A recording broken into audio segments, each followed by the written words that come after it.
بسم الله الرحمن الرحيم. الحمد لله رب العالمين والعاقبة للمتقين والصلاة والسلام على أشرف الأنبياء والمرسلين نبينا محمد وعلى آله وأصحابه ومن تبعهم بإحسان إلى يوم الدين.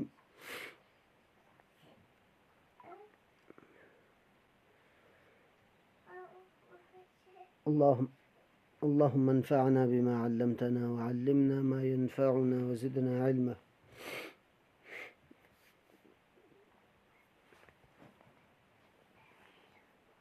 سبحانك لا علم لنا إلا ما علمتنا إنك أنت العليم الحكيم.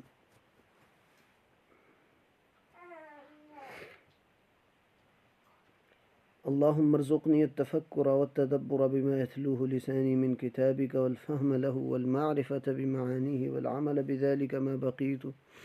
إنك على كل شيء قدير.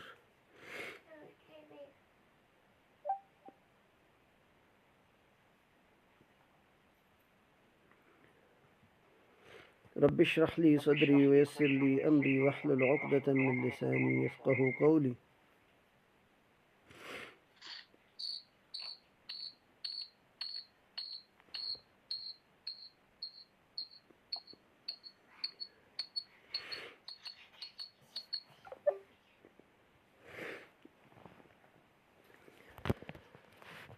أما بعد،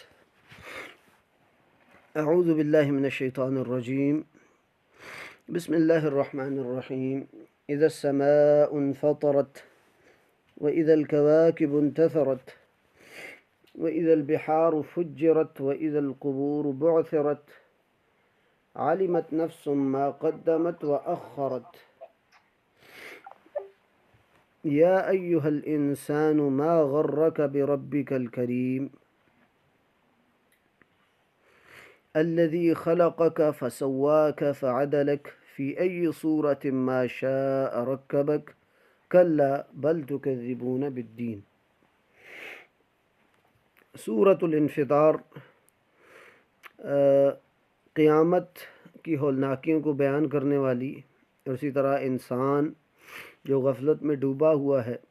اس کو جگانے والی اور اس کو غفلت سے نکالنے کے اسباب اللہ تعالیٰ نے سورت میں بڑی تفصیل سے ذکر کیے، جیسا کہ اس کے مقدماتی بحث میں کچھ خلاصتاً اور اس کے موضوعات کی تفصیل میں ذکر کیا گیا کہ اللہ تعالیٰ نے 10 اسباب اس صورت میں رکھے ہیں کہ جس کے ذریعے انسان غفلت سے نکل سکتا ہے اور اپنی اصلاح کر سکتا ہے۔ پچھلی کلاس میں ہم نے کچھ آیات کی تفسیر سے ابتدا کی تھی، جیسا کہ اذا السماء انفطرت، اور یاد کرو اس وقت کو کہ جب آسمان پھٹ جائے گا، اور یاد کرو اس وقت کو کہ جب ستارے گر پڑیں گے۔ وَإِذَا الْبِحَارُ فُجِّرَتْ، اور یاد کرو اس وقت کو کہ جب سمندر پھٹ جائیں گے اور ایک معنی بھر جائیں گے۔ وَإِذَا الْقُبُورُ بُعْثِرَتْ، اور یاد کرو اس وقت کو کہ جب قبریں اکھیڑ دی جائیں گی اور اس میں سے جو کچھ ہے ان کو نکال دیا جائے گا، یعنی مردوں کو حساب کے لیے۔ اس کے بعد کا کیا معاملہ ہوگا اس کو اللہ تعالیٰ نے اگلی آیت میں ذکر کیا کہ جب یہ سارا معاملہ ہوگا، یہ 4 احوال قیامت کے ذکر کیے گئے، اور اس کی کچھ تفصیل الحمدللہ ہم نے ذکر کی، جو مفسرین نے ذکر کیا تھا اس کو ذکر کیا گیا۔ علمت نفس ما قدمت و اخرت، اس کے متعلق کچھ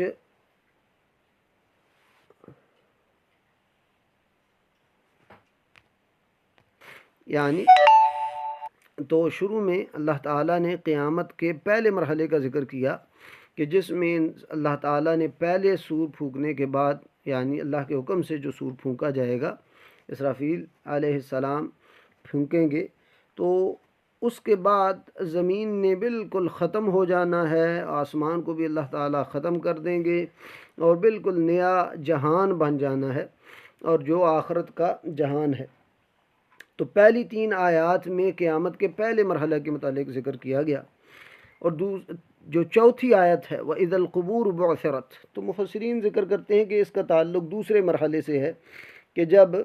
پہلے سور پھونکنے کے بعد 40 سال تک، بخاری کی روایت کے مطابق 40 سال تک انسان اسی طرح پڑے رہیں گے کہ بالکل یعنی سارے ختم ہوں گے، اور اللہ تعالیٰ پھر اعلان کریں گے کہ کون ہے، کہاں ہیں وہ بادشاہ جو دنیا میں دعوے کرتے تھے، بادشاہت صرف اللہ تعالیٰ کی۔ پھر 40 سال کے بعد اللہ تعالیٰ اسرافیل علیہ السلام کو زندہ کریں گے اپنے حکم سے، اور اس کو کہیں گے کہ آپ دوسرا سور پھونکے، تو دوسری بار سور پھونکا جائے گا، تو تمام انسانیت کو پھر اٹھا کر محشر کے میدان میں جمع کیا جائے گا۔ اس کی کیا کیفیت ہے اس کو پچھلی صورتوں میں بھی کچھ ذکر کیا گیا ہے، اور اس کے تحت بھی کچھ ذکر کیا گیا ہے، اور انشاءاللہ کچھ ذکر کیا جائے گا۔ بلکہ یہ بات ہو چکی اگلی آیت کہ جب قبریں اکھیڑ دی جائیں گی اور لوگوں کو اللہ کے سامنے کھڑا کر دیا جائے گا، تو اس کے بعد اگلا مرحلہ جو ہے وہ حساب کا ہے، اس سے اگلا مرحلہ حساب کا ہے، جس کو یہ آیت بیان کر رہی ہے، علمت نفس ما قدمت و اخرت۔ تو اس کے متعلق ہم کچھ تفصیل پڑھ رہے تھے، اور اس کے متعلق کچھ باتیں ذکر ہو بھی چکی تھی۔ تو علمت نفس ما قدمت و اخرت، قدمت و اخرت، انسان، ہر نفس اور ہر انسان جان جائے گا کہ جو اس نے آگے بھیجا اور جو اس نے پیچھے چھوڑا۔ تو اس کی مختلف تفسیریں مفسرین نے ذکر کی ہیں، جیسا کہ امام قتادہ جو کہ عظیم تابعی ہیں انہوں نے یہ بات ذکر کی، جیسا کہ طبری میں حسن سند کے ساتھ یہ موجود ہے کہ جو خیر کے کام اس نے کیے وہ بھی پا لے گا اور دیکھے گا اپنے نامہ اعمال میں، اور جو اللہ کے اس پر حقوق تھے اور اس نے ان پر عمل نہیں کیا تھا، ان کو پورا نہیں کیا تھا، وہ سب اس کے سامنے ظاہر ہو جائیں گے۔ یعنی جو اچھے اور برے اعمال زندگی میں اس نے کیے ہیں، یا جو اچھے اور برے طریقے، ایک تو یہ معنی تھا امام قتادہ کا، دوسرا معنی یہ ہے کہ اچھے اور برے اعمال جو زندگی میں اس نے کیے وہ بھی اس کے سامنے آ جائیں گے، جیسا کہ اللہ تعالیٰ قرآن میں فرماتے ہیں کہ ہر عمل جو ہے انسان کا وہ انسان کے سامنے پیش کر دیا جائے گا، اچھا ہوگا یا برا ہوگا، اور اپنے سامنے حاضر پائے گا۔ اور مطلب اس کو بہت ساری آیات بیان کرتی ہیں۔ دوسری طرف جو ہے، جو اس آیت میں ذکر ہے وہ اخرت، اس کا تعلق ہے کہ اس نے اچھا یا برا طریقہ اپنے مرنے کے بعد جو چھوڑا ہوگا، اس کو بھی انسان اپنے سامنے پائے گا کہ یہ اچھا طریقہ اس نے چھوڑا تھا اور اس کے بعد اس کے اوپر عمل ہوا، جیسا کہ وہ حدیث بیان کرتی ہے کہ انسان کے مرنے کے بعد اس کے 3 قسم کے اعمال جاری رہتے ہیں۔ ایک اس کا نیک بچہ ہے، نیک اولاد ہے جو اس کے لیے دعا کرتی ہے، اسی طرح علم ينتفع به، کہ اس کا علم ہے جس کی وجہ سے جس سے فائدہ لیا جاتا رہا ہو، اس کے مرنے کے بعد اس کو بھی اس کا ثواب ملے گا، اور اسی طرح تیسری چیز ہے صدقہ جاریہ۔ تو ان تینوں چیزوں کو بھی اگر دیکھا جائے تو اگر اولاد بگڑی ہوئی ہے، اولاد کی تربیت میں محنت نہیں کی انسان کا جو ہے الٹا بلکہ بگاڑا ہے، تو یہ اولاد جس طرح دعا کرتی ہے تو اس انسان کو فائدہ ہوتا ہے، تو اسی طرح اس کے گناہ پر جس میں والد کی تربیت شامل ہے یا والد کی سستی شامل ہے، تو اس میں اس کو گناہ بھی ملے گا، اس کے لیے گناہ جاریہ ہے۔ دوسری چیز صدقہ جاریہ تھا، تو اسی طرح گناہ جاریہ بھی ہے کہ ایسا انسان کا عمل کہ جو آگے جاری ہو گیا اور برا عمل تھا وہ، تو یہ بھی انسان کے لیے جو ہے وبال کا باعث ہے اور قیامت تک کے لیے جاری ہو سکتا ہے، اللہ تعالیٰ ہمیں محفوظ رکھے۔ اور تیسری چیز علم ينتفع به، تو جس طرح علم سے فائدہ لیا جاتا ہے، اسی طرح انسان کوئی ایسی گمراہی چھوڑ جائے کہ جو اس کے بعد اس پر عمل ہوتا جائے تو ہوتا رہے، تو وہ بھی اس کے لیے وبال کا باعث ہوگا۔ خیر،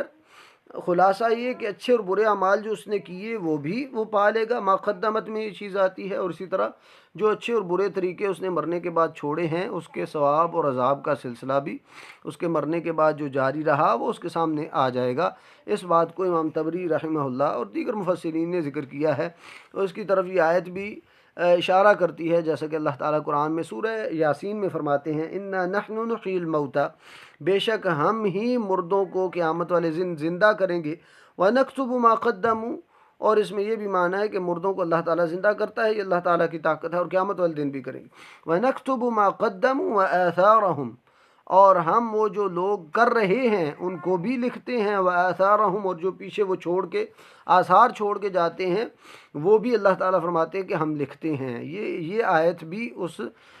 ہماری آیت کو جو ہم پڑھ رہے ہیں وَأَخَّرَتْ کو بہت اچھی طرح بیان کرتی ہے کہ ما قدموا تو مشہور ہے جو سمجھ آ رہی ہے، لیکن اخرت سے مراد وآثارہم ہے، جیسا کہ سورہ یاسین کی یہ آیت بیان کرتی ہے۔ وَكُلَّ شَيْءٍ أَحْصَيْنَاهُ فِي إِمَامٍ مُبِينٍ، اور پھر اللہ تعالیٰ فرماتے ہیں کہ ہم نے ہر چیز کو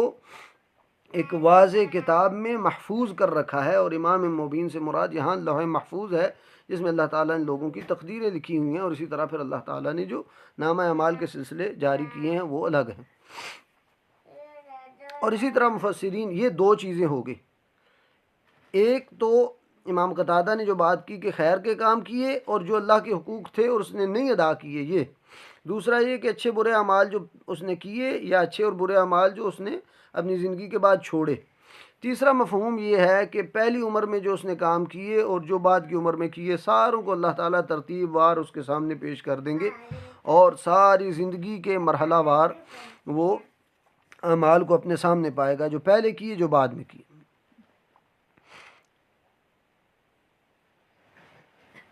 اور اسی طرح ایک اور معنی بھی ذکر کیا ہے تفسیر کبیر میں کہ نیک اعمال جو اس نے کیے اور جو برے اعمال کو چھوڑے رکھا، اور اسی طرح جو اچھے اعمال اس نے کرنے تھے لیکن اس نے چھوڑ دیے، اس پر اس کو حسرت ہوگی، اور اسی طرح جو برے اعمال کیے اور اس کی مزید نیت تھی کرنے کی اور اس نے ابھی تک کیے نہیں، وہ بھی اس کے پلڑے میں آئیں گے۔ تو اس طرح اس کا بڑا وسیع مفہوم ہے، اسی لیے مفسرین اس کو ذکر کرتے ہیں، جیسے کہ ابن عطیہ جو عظیم مفسر ہیں المحرر الوجیز والے، وہ کہتے ہیں کہ بہت سارے مفسرین نے یہ ذکر کیا ہے کہ یہ جو عبارت ہے ما قدمت و اخرت، یہ تمام اعمال کو متضمن ہے، یعنی اس میں انسان کے تمام نیک اور برے اعمال شامل ہو جاتے ہیں، بے شک وہ اس نے کیے ہوں یا اس نے چھوڑے ہوں یا جو کرنے تھے نہیں کیے، مطلب اس میں عمل کی ہر قسم شامل ہو جاتی، تو اس لیے اس میں یہ چیزیں شامل ہیں۔ اب یہ آیت علمت نفس ما قدمت و اخرت، اس کو ایک آیت تو وہ سورہ یاسین کی بیان کرتی ہے، جس سے یہ پتہ چلتا ہے کہ و اخرت سے مراد یہ ہے کہ وہ جو آثار اس نے چھوڑے ہوں گے اس کو بھی انسان جان لے گا، نامہ اعمال میں پائے گا، اور اس کا بھی اس کو اجر یا اس کو سزا ملے گی۔ اسی طرح اللہ تعالیٰ قرآن میں فرماتے ہیں کہ يُنَبَّأُ الْإِنسَانُ يَوْمَئِذٍ بِمَا قَدَّمَ وَأَخَّرَ، یہ تو اس کے قریب قریب آیت ہے نا کہ انسان کو خبر دی جائے گی اس دن قیامت والے دن جو اس نے پہلے کیا ہوگا اور جو اس نے بعد میں کیا ہوگا، یا اس نے مطلب جو سارے مفہوم ادھر ہیں وہ اس آیت میں بھی ہیں۔ سورہ قیامہ کی آیت ہے کہ اس کو بتایا جائے گا۔ کیسے بتایا جائے گا؟ یہاں بتایا گیا کہ وہ جانے گا، اس صورت میں اللہ نے کہا کہ وہ جان لے گا، وہاں بتایا گیا کہ سورہ قیامہ میں کہ اس کو خبر دی جائے گی۔ اب یہ دونوں چیزیں کیسے ہوں گی، اس کو دیگر آیات بیان کرتی ہیں کہ ان کو نامہ اعمال کے ذریعے بیان کیا جائے گا، جیسا کہ سورہ انشقاق میں اور سورہ حاقہ میں اللہ تعالیٰ نے اس کو بڑی تفصیل سے ذکر کیا ہے کہ جو فَأَمَّا مَنْ أُوتِيَ كِتَابَهُ بِيَمِينِهِ فَسَوْفَ يُحَاسَبُ حِسَابًا يَسِيرًا وَيَنْقَلِبُ إِلَىٰ أَهْلِهِ مَسْرُورًا۔ ایک طرف اللہ تعالیٰ نے سورہ انشقاق میں بتایا کہ جس کے دائیں ہاتھ میں نامہ اعمال دیے جائے گا تو بڑی خوشی سے، ایک تو اس کا حساب بہت اللہ تعالیٰ احسان لیں گے اور پھر وہ اپنے اہل کی طرف بڑا خوشی خوشی سے جائے گا، ایک تو یہ چیز۔ اور سورہ حاقہ میں اللہ تعالیٰ نے فرمایا فَأَمَّا مَنْ أُوتِيَ كِتَابَهُ بِيَمِينِهِ فَيَقُولُ هَاؤُمُ اقْرَءُوا كِتَابِيَهْ، لوگوں کو پڑھواتا پھرے گا کہ میرے نامہ اعمال کو پڑھو، اور پھر وہ ساتھ میں کہے گا انی ظننت انی ملاق حسابیہ، مجھے یقین تھا کہ میں اللہ تعالیٰ کے سامنے میں نے حساب دینا ہے اور اس کے لیے میں نے تیاری کی ہے، یہ اس کا مفہوم ہے۔ تو اللہ تعالیٰ پھر آگے کہتے ہیں فَهُوَ فِي عِيشَةٍ رَاضِيَةٍ، اور دوسری طرف جو دوسرا بندہ ہے تو اس کے متعلق اللہ تعالیٰ نے سورہ انشقاق میں فرمایا وَأَمَّا مَنْ أُوتِيَ كِتَابَهُ وَرَاءَ ظَهْرِهِ، اور سورہ حاقہ میں ہے وَأَمَّا مَنْ أُوتِيَ كِتَابَهُ بِشِمَالِهِ، بائیں ہاتھ میں دیا جائے گا اور اس کی پیٹھ کے پیچھے سے دیا جائے گا۔ اللہ تعالی ہمیں محفوظ رکھے۔ تو سورہ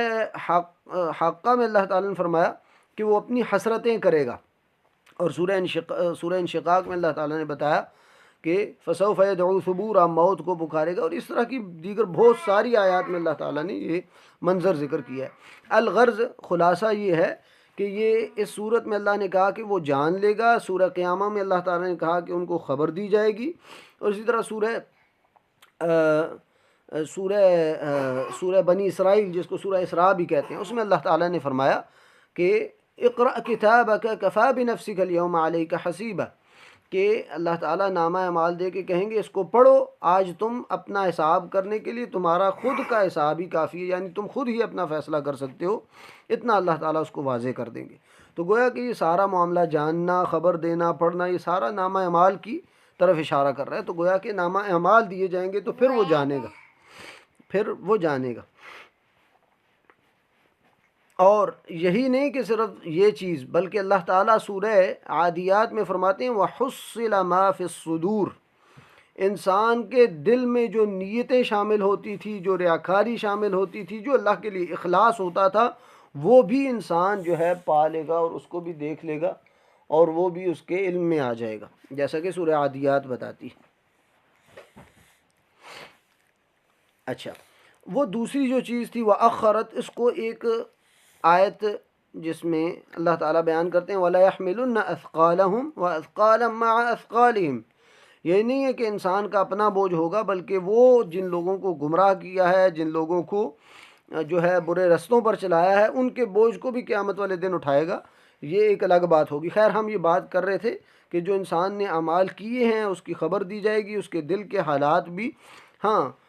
یوم تبلی السرائر فما له من قوت ولا ناصر، سورہ طارق میں اللہ تعالیٰ اس کی مزید وضاحت کرتے ہیں۔ یعنی یہ اپنی قرآن سے جو تفسیر کر رہا ہے اس کو میں بیان کر رہا ہوں کہ قرآنی آیات جو اس کی تفسیر کر رہی ہیں اس آیت کی۔ تو اللہ تعالیٰ فرماتے ہیں یوم تبلی السرائر، جس دن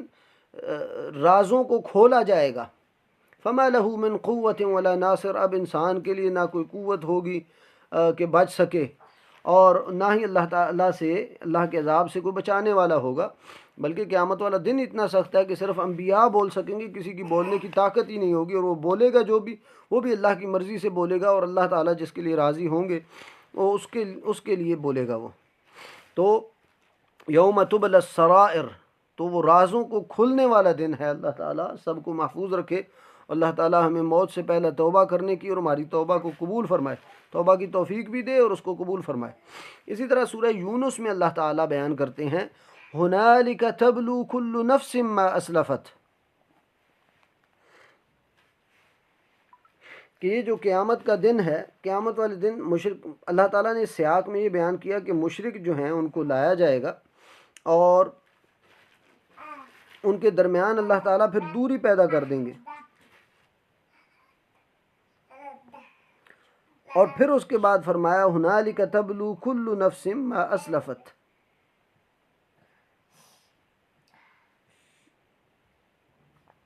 کہ وہاں قیامت کا جو دن ہے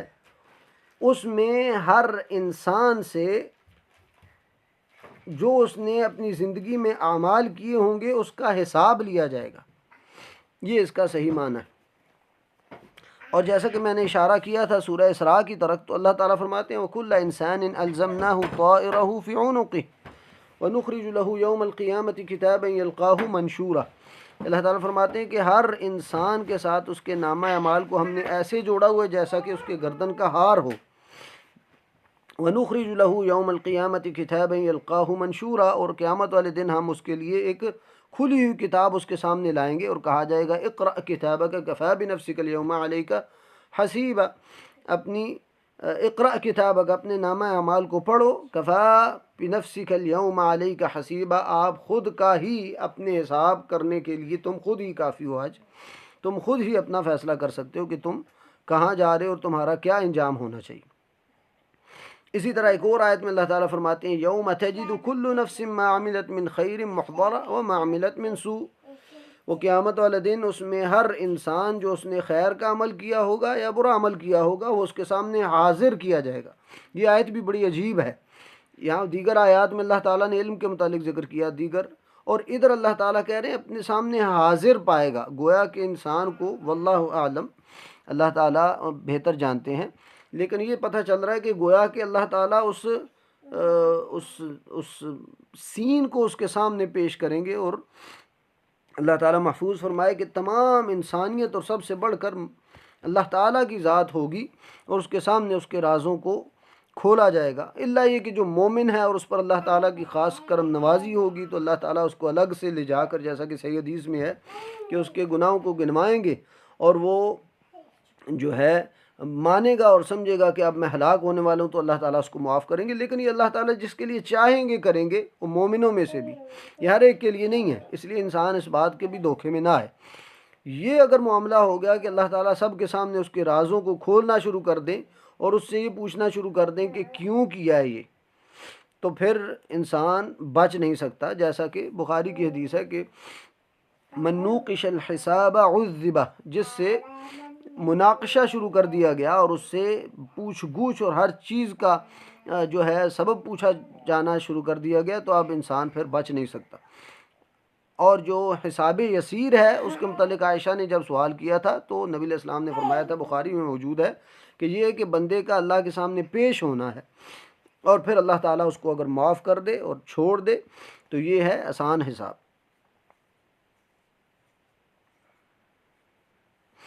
اور پھر یہ سوال پیدا ہوتا ہے کہ انسان بہت سارے اعمال کر کے بھول جاتا ہے،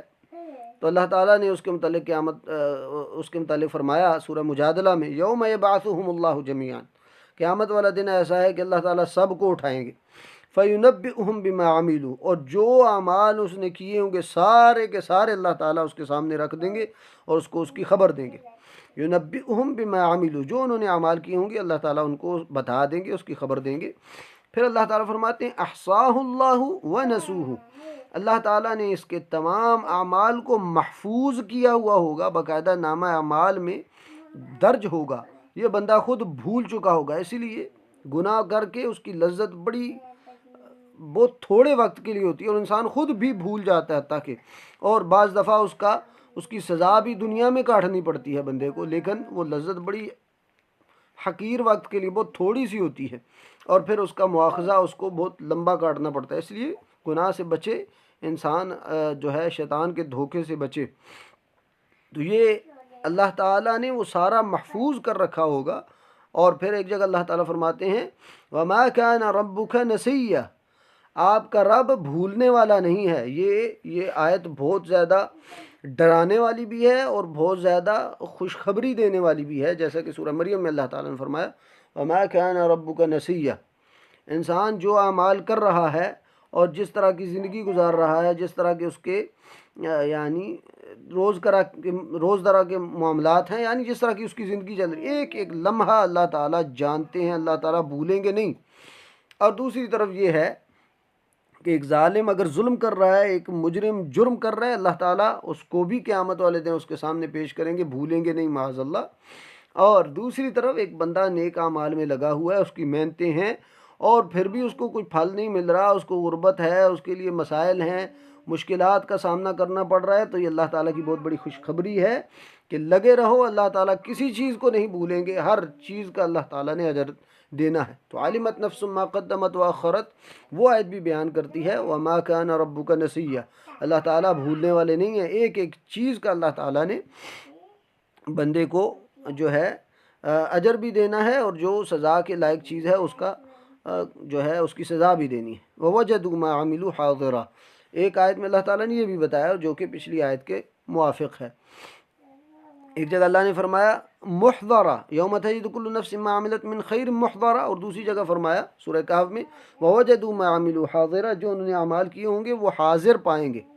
حاضر گویا کہ اعمال کو حاضر کیا جائے گا، اس کا مطلب لگتا یہ ہے واللہ اعلم کہ گویا کہ اس کے اعمال کو باقاعدہ ایک سکرین کی شکل میں پیش کیا جائے گا، واللہ عالم۔ یہ تو ہم اپنے مطلب آج کل جو ہم دیکھ رہے ہیں اس کے مطابق ہم بات کر رہے ہیں، اس کی کیفیت کیا ہوگی اللہ تعالیٰ خود جانتے ہیں، لیکن اس اعمال کو حاضر پائے گا، یعنی قیامت والے دن وہ اپنے سامنے دیکھے گا، وہ نامہ اعمال کی شکل میں بھی ہو سکتا ہے، اور اس کے علاوہ بھی اللہ تعالیٰ اس کے اعمال کو باقاعدہ جس طرح وہ کر رہا تھا، اور جس وقت وہ بے دھڑکی کی حالت میں لگا ہوا تھا اور اللہ کی نافرمانی میں بے دھڑک کر رہا تھا، اللہ تعالیٰ اس کو اس عمل کے کرتے ہوئے بھی دکھا سکتا ہے، جیسا کہ ہمارے ہاں فلم مشہور ہے کہ ایک فلم لگائی جائے یا اس کے اس عمل کی ویڈیو جو ہے پیش کی جائے، معاذ اللہ معاذ اللہ۔ تو اللہ تعالیٰ ہمیں محفوظ رکھے۔ یہ بہت سخت لمحہ ہوگا، حتیٰ کہ مجرم قیامت والے دن جب یہ اعمال دیکھے گا اپنے، اور نامہ اعمال کا اس کے سامنے جب پیش کیا جانا ہوگا، تو وہ کہے گا ما لهذا الكتاب لا يغادر صغيرة ولا كبيرة الا احصاها۔ تو اس آیت کو جو ہماری مطلوبہ آیت ہے جس کی ہم تفسیر کر رہے ہیں، اس کو وہ آیت بھی بیان کر رہی ہے جو سورہ کہف میں ہے کہ اللہ نے فرمایا کہ یہ مجرم کہے گا کہ یہ کیسی کتاب ہے کہ جس نے نہ چھوٹے عمل کو چھوڑا ہے نہ بڑے عمل کو چھوڑا ہے، ہر عمل کو محفوظ کر دیا۔ تو اس طرح انسان نامہ اعمال کے پیش ہونے پر سب کچھ اس کو معلوم ہو جائے گا، جو بندہ دنیا میں اعمال کر کے بھول چکا ہوگا سب کچھ اس کے سامنے پیش کیا جائے گا۔ تو یہاں گویا کہ یہ بتایا جا رہا ہے کہ بندہ اللہ اور اس کے رسول کی مخالفت سے ڈرے، ہر اللہ کی نافرمانی بے شک وہ چھوٹی سے چھوٹی ہو، تو اس کو یہ خیال کرنا چاہیے کہ قیامت والے دن جب اس کے سامنے یہ پیش کیا جائے گا، اس سے حساب لیا جائے گا، تو اس کا کیا معاملہ ہو سکتا ہے، اللہ تعالیٰ اس پر کتنی سزا دے سکتے ہیں، اس سے ڈرنا چاہیے۔ اور سب سے بڑھ کر کہ یہ مخالفت جو میں کر رہا ہوں، جو نافرمانی کر رہا ہوں، جو گناہ کر رہا ہوں، اصل میں یہ نافرمانی کس کی ہے؟ وہ عظیم ذات جس نے تمام نعمتیں تیرے اوپر نشاور کی ہوئی ہیں، انسان اگر اس کو بھول کے اللہ کی مخالفت کر رہا ہے تو اس کو ڈرنا چاہیے کہ وہ مخالفت کتنی عظیم ذات کی کر رہا ہے۔ اس لیے امام بقائی رحمہ اللہ کی تفسیر ہے نظم الدرر، اس میں وہ یہ چیز ذکر کرتے ہیں کہ جس بندے کو اللہ نے عقل عطا فرمائی ہے، اس کو یہ چیز سمجھ جانی چاہیے کہ اس سے مراد میں ہوں، اس آیت سے مراد میں ہوں، کہ مجھے اپنے تمام اعمال پیش کیے جائیں گے اور سارے اعمال میرے سامنے حاضر کیے جائیں گے، اور اس لیے اس سے پھر ڈر کر بندے کو اصلاح کرنی چاہیے۔ یہ حقیقت ہے کہ قرآن کی ذریعے انسان کی اصلاح تب ہی ممکن ہے کہ جب اس کو اپنے لیے سمجھے۔ جب وہ بندہ دوسرے کی کہانی سمجھے گا تو پھر انسان اس سے اصلاح نہیں کر سکتا، اور یہ حقیقت ہے کہ انسان ہی کے لیے، اور انسان میں بندہ بھی شامل ہے جو خود پڑھ رہا ہے، اس لیے اپنے اوپر اپلائی کرنا چاہیے، تاکہ صحابہ جو ہے کفار اور منافقوں کی زیادہ تر آیات جو ہیں وہ اپنے اوپر اپلائی کرتے تھے، ڈرتے تھے، اپنی اصلاح کرتے تھے اور بار بار اللہ کی طرف رجوع کرتے تھے۔ یہ قرآن سے فائدہ لینے کا طریقہ ہے۔ تو یہ قرآنی آیات سے کچھ اس آیت کے معنی کو سمجھنے کی کوشش کی گئی ہے۔ اب آتے ہیں احادیث کی طرف۔ تو احادیث میں جیسا کہ میں نے پہلے بھی ذکر کر دی، صحیح مسلم کی روایت تھی کہ انسان مرتا ہے تو 3 قسم کے اعمال چھوڑ جاتا ہے، وہ اچھے بھی ہو سکتے ہیں، برے بھی ہو سکتے ہیں، وہ انسان کے بعد جاری ہو جاتے ہیں۔ اسی طرح ایک حدیث ہے، جیسا کہ پہلے اس کو ذکر کر دیا گیا ہے، لیکن یہاں میں اس کا کچھ خلاصتاً ذکر کر دیتا ہوں۔ مسلم میں ایک حدیث ہے کہ قیامت اس بات کو بیان کرنے کے لیے وآخرت، کہ ایک انسان نے اگر سنت کو زندہ کیا ہے، من سن فی الاسلام سنتا حسنتا، اس حدیث کا صحیح مفہوم یہ ہے کہ جس نے سنت کو زندہ کیا، پہلے سے وہ سنت تھی، اس نے سنت بنائی نہیں ہے، اس سے مراد بدعت حسنہ نہیں ہے، اس سے مراد یہ ہے کہ پہلے سے سنت تھی، اس سنت کو اس نے زندہ کیا، اس پر عمل نہیں ہو رہا تھا، تو اس سنت کی وجہ سے پھر جو ہے بعد میں عمل کرنے والوں کو بھی اس کا اجر ملتا ہے۔ اسی طرح اگر برا طریقہ اس نے رائج کیا تو اس کے لیے بھی برے طریقے پر عمل کرنے والوں کا گناہ ملے گا۔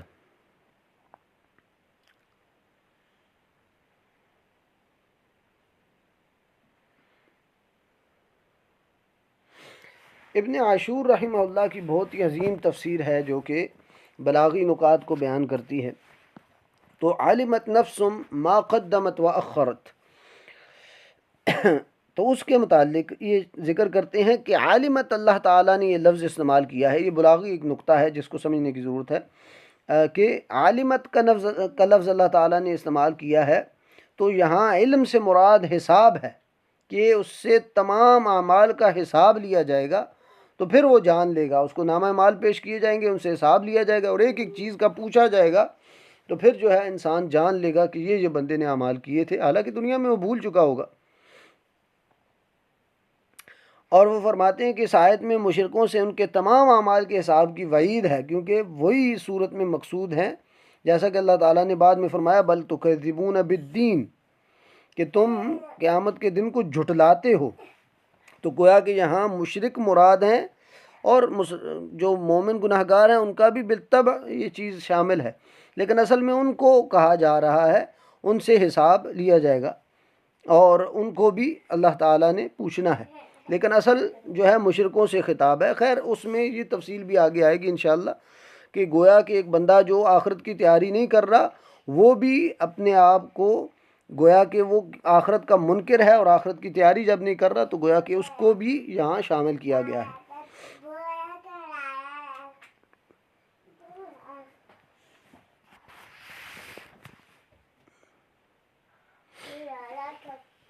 خیر اسی طرح ایک نقطہ یہ بھی ہے کہ ابن عاشور رحمہ اللہ نے یہ چیز ذکر کی ہے کہ اس آیت میں بندوں کے لیے علم کو ثابت کیا گیا ہے کہ قیامت کے قائم ہونے اور نامہ اعمال کے سامنے آنے کے بعد جو بندہ علم حاصل کرے گا اور اس کے پاس جو علم آئے گا اپنے اعمال کے متعلق، اس کے مقابلے میں گویا کہ اس سے پہلے دنیا میں اس کو کچھ علم تھا ہی نہیں اپنے اعمال کے متعلق، کیونکہ جو اعمال کو معمولی سمجھتے تھے اس کی سنگینی کو اس نے سمجھا ہی نہیں، اس کو جو ذمہ داری اس پر ڈالی گئی ہے اس کو اندازہ ہی نہیں ہے۔ لیکن قیامت والے دن جب اس کے انجام کو پیش کیا جائے گا تو تب اس کو علم ہوگا کہ یہ کتنی عظیم چیز تھی اور کتنی بڑی ذمہ داری تھی مجھ پر۔ اللہ تعالی ہمیں اس کو آج سمجھنے کی توفیق عطا فرمائے۔ کیونکہ بخاری کی روایت ہے، اللہ کے نبی صلی اللہ علیہ وسلم نے فرمایا کہ ان العبد لا يتكلم بالكلمة من رضوان اللہ لا يلقي لها بالا يرفع اللہ بها درجات، ایک بندہ زبان سے ایک کلمہ اللہ کی رضامندی کا نکالتا ہے اور پھر اس پر کوئی زیادہ پرواہ نہیں کرتا، اس کو پتہ نہیں ہوتا، اس کا اندازہ نہیں ہوتا کہ یہ کتنی عظیم چیز ہے، اور اللہ تعالیٰ اس کو اس کے جنت میں درجات کو بڑھا دے گا، جیسا کہ معطا میں یہ الفاظ آتے ہیں کہ جنت کے درجات اس کے بڑھا دیے جاتے ہیں اس ایک لفظ کی وجہ سے۔ اور دوسری طرف اللہ کے نبی نے فرمایا وَإِنَّ الْعَبْدَ لَا يَتَكَلَّمُ بِالْكَلِمَةِ مِنْ سَخَطِ اللَّهِ لَا يُلْقِي لَهَا بَالًا يَهْوِي بِهَا فِي جَهَنَّمَ، کہ ایک بندہ اللہ کی ناراضگی کا لفظ کہہ بیٹھتا ہے زبان سے، یہ کلمات ان بول کی بڑی اہمیت ہے جو ہم زبان سے نکال رہے ہیں، تو اللہ کے نبی نے فرمایا وہ بندہ زیادہ پرواہ نہیں کرتا ان الفاظ کی جو اس نے ادا کیے ہیں، تو جہنم کی وادیوں میں گرتا پڑتا جاتا ہے اس کلمے کی وجہ سے، کہ وہ جہنم کی وادیوں میں گر پڑتا ہے۔ حتیٰ کہ بخاری کی ایک روایت میں آتا ہے کہ اتنا جہنم میں دور تک گر پڑتا ہے جتنا کہ مشرق اور مغرب کا فاصلہ ہے اس ایک کلمے کی وجہ سے۔ یہ بھی ہے، اس لیے ہمیں اپنے اعمال کی اہمیت کو سمجھنا چاہیے کہ کتنی اہمیت کے حامل یہ امور ہیں اور یہ لمحات ہیں جو ہم آج گزار رہے ہیں، کہ ہمارے کلمات ہمیں جو ہے جہنم کی گہرائیوں اور مشرق اور مغرب کے درمیان جتنی دوری ہے، اتنا ایک کلمہ اور ایک لفظ بندے کا جو ہے جہنم میں بندے کو گرا سکتا ہے، اسی طرح یہ لفظ بندے کو اتنا درجات میں بھی جنت میں بڑھا سکتا ہے۔ اس لیے ہمارے الفاظ، یہ اعمال، یہ اس کی بڑی اہمیت ہے، اللہ تعالیٰ ہمیں اس کو سمجھنے کی توفیق عطا فرمائے۔ اچھا، یہ چیز کہ اس کے اعمال کو پیش کیا جائے گا۔ ایک اور صورت ہے جس میں تھوڑا سا اور اس کو وضاحت کی جا رہی ہے، میرے خیال میں آج اسی آیت کو ہی سمجھا جائے گا۔ ٹائم تقریباً پورا ہو گیا، لیکن میں ایک چیز کو بیان کرنا چاہ رہا ہوں کہ جس سے اس آیت کا تقریباً مفہوم پورا ہوتا ہے، کہ سورہ فصلت میں اللہ تعالیٰ فرماتے ہیں وَيَوْمَ يُحْشَرُ أَعْدَاءُ اللَّهِ إِلَى النَّارِ، اللہ تعالیٰ اپنے دشمنوں کو قیامت والے دن جہنم کی طرف جمع کرے گا، ان کو ہنکایا جائے گا، فرشتے لے کر جائیں گے، فَهُمْ يُوزَعُونَ، ان کی جماعتیں بنائی جائیں گی، حَتَّى إِذَا مَا جَاءُوهَا شَهِدَ عَلَيْهِمْ سَمْعُهُمْ وَأَبْصَارُهُمْ وَجُلُودُهُمْ بِمَا كَانُوا يَعْمَلُونَ۔ تو اس صورت میں اللہ تعالیٰ فرما رہے ہیں کہ یہی نہیں کہ نامہ اعمال، بلکہ اگر بندہ انکار کرے گا جب، تو اس کے کان، اس کی آنکھیں اور اس کی حتیٰ کہ پوری جلد اس کے اعمال کی گواہی دے گی۔ اب یہ بندے کہیں گے وقالوا لجلودہم لم شہدتم علینا، یہی نہیں کہ بندے کے نامہ اعمال میں یہ چیز لکھی گئی ہے، بلکہ یہ خود اعضاء، بندہ اس سے کہاں سے چھپے گا، یہی چیز آگے بھی اللہ تعالیٰ نے بیان کرنی ہے۔ تو یہ اعمال کے یہ اعضاء بھی گواہ ہیں جو ہمارے ہیں، اور اسی طرح زمین بھی گواہ ہے کہ جیسے اللہ تعالیٰ سورہ زلزال میں اللہ تعالیٰ نے فرمایا کہ یومئذ تحدث اخبارہا، یہ زمین کے اوپر جو چل رہا ہے بندہ اور جو گناہ کرتا ہے، اللہ کی نافرمانیاں کرتا ہے، اس نے بھی گواہی دینی ہے، انسان کے اعضاء نے گواہی دینی ہے، اور پھر اللہ تعالیٰ خود گواہ ہیں، اور پھر اللہ تعالیٰ نے نامہ اعمال کا سلسلہ رکھا ہوا ہے۔ خیر، تو وہ اس کے اعضاء کے وقالوا لجلودہم لم شہدتم علینا، اب یہ اپنے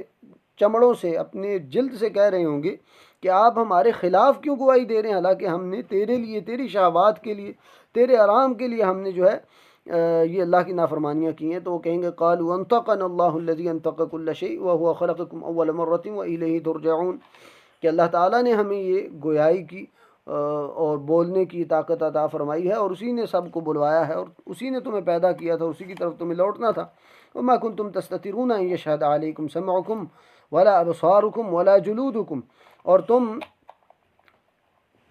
گناہ کرتے ہوئے ان اعضاء سے اپنے آپ کو بالکل چھپا نہیں سکتے تھے، نہ ہی اپنے کانوں سے، نہ اپنی آنکھوں سے، اور نہ اپنی جلد سے اپنے آپ کو چھپا کے رکھ سکتے تھے۔ لیکن اصل یہ ایک بات ہے، دوسری طرف جو انسان کی غفلت کا بڑا سبب ہے جو میں بیان کرنا چاہ رہا تھا،